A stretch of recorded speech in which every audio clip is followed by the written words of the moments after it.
আসসালামু আলাইকা ইয়া রাসূলুল্লাহ, বলেন আল্লাহু আকবার। আসসালামু আলাইকা ইয়া হাবিবাল্লাহ, আসসালামু আলাইকা ইয়া রাহমাতাল লিল আলামিন। ও মুসলমান, সেই নবীর উম্মত আল্লাহ তাআলা বানাইছেন। নবীর ইতাআত করতে হবে, নবীর সুন্নত মানতে হবে, নবীর মুহাব্বত করতে হবে। ও মুসলমান, নবীর মুহাব্বত যদি অন্তরে না থাকে ঈমানটা পরিপূর্ণ হবে না। লা ইউমিনু আহাদুকুম হাত্তা আকুনা আহাব্বা ইলাইহি মিন ওয়ালিদিহি ওয়া ওয়ালাদিহি ওয়ান নাসি আজমাইন। মায়ার নবী ডাক দিয়া বলে, উম্মত,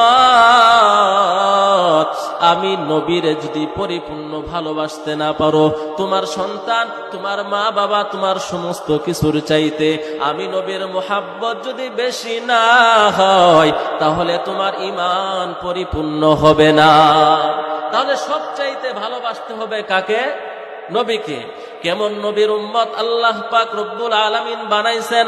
আযাইমুল খালায়েক নামক কিতাবের ভিতরে নবীর পরিচয় দেয়। নবী আমার কেমন, নবীরে আমরা চিনি না, এই জন্য নবীরে আমরা মানতে চাই না। মুসলমান যুবকেরা আর্জেন্টিনার নাম জানে, ব্রাজিলের খেলোয়াড়দের নাম ঠিকই জানে, কিন্তু নবীজির পরিচয় তারা জানে না। নবীজির বাবার নাম জানে না, নবীজির দাদার নাম জানে না, নবীজির জন্ম নিয়ে কোনো লেখাপড়া নাই। কেমন নবীর উম্মত আল্লাহ পাক রব্বুল আলামিন আমাদেরকে বানাইছেন। আযাইমুল খালায়েক নামক কিতাবের ভিতরে ঘটনা নবীর পরিচয় দিয়া দেয়। ইহুদি একটা সাপুরি হেঁটে হেঁটে যায়।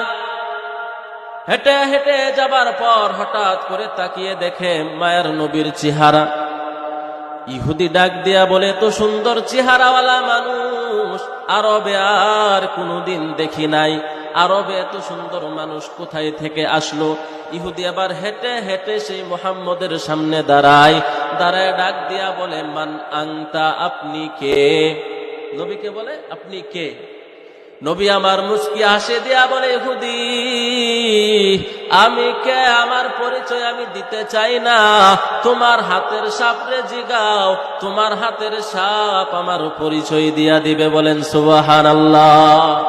ইহুদি ডাক দিয়ে বলে, সাপ আবার কথা বলতে পারেনি, আল্লাহ বলাই রে পারে কি পারে না? বলেন, কাদেরে কুদ রত্তুদারি বরকামাল আনতা রব্বি আনতা হাসবি যুল জালাল। ইহুদি সাপুরি তার সাপটা হাতে নিয়ে ডাক দিয়ে বলে, ইয়া আসওয়াদ, তুমি এই লোকটারে চিনোনি? এই কথা বলার সঙ্গে সঙ্গে সাপটা জিহ্বাটা বের করে ফানা ধরে ডাক দিয়া বলে, হুয়া মুহাম্মাদুর রাসূলুল্লাহ। আল্লাহু আকবার। তিনি হলেন আল্লাহর রাসূল। এবার ইহুদি বলে, আল্লাহ আবার কে? নবীজি বলে, তোমার সাপরে জিগাও আল্লাহকে। এবার ইহুদি ডাক দিয়া বলে, ইয়া আসওয়াদ, আল্লাহ আবার কে?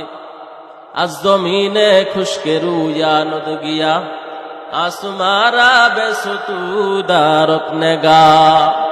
সাপটা ফানা ধরে জিহ্বাটা বের করে ডাক দিয়া বলে, হে আমার ইহুদি মালিক, তুমি আল্লাহরেও চিনো না?